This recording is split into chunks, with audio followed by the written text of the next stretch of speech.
Dan gaan we de inlaatcombinatie plaatsen. En de inlaatcombinatie moet je altijd zo dicht mogelijk op de ketel plaatsen. In de koudwaterleiding natuurlijk. En de inlaatcombinatie heeft 3 functies. Het is een afsluitkraan. Het is een overstort. En het is ook nog eens een keer een terugslagklep. Dus dat zorgt ervoor dat het water niet terug kan stromen. Dat is een beveiliging voor je koudwaterleiding. En je moet even opletten, er zit een pijltje op. En dat pijltje moet altijd naar de ketel toe wijzen. Draai je hem om, dan gaat het niet werken. Dan krijg je geen water, want dan zit je terugslagklep tegen te werken. YouTube, I'm kidding.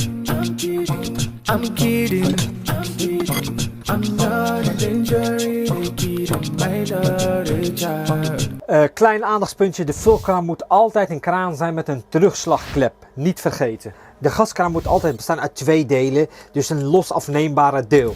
En als je de gaskraan aansluit op de ketel, zorg ervoor dat de vaste deel, dus waar de afsluiter op zit, dat aan de buis aan de onderkant vast zit. En dat de deel wat los afneembaar is aan de ketel vast zit. En waarom doe je dat? Stel voor dat je de ketel wilt demonteren of eraf halen, dan kun je de kraan dichtzetten. En dan kun je deze koppeling losmaken en je kan de ketel weghalen. YouTube, I'm kidding. I'm kidding. I'm not a danger, kidding my daughter child. It's a joke, don't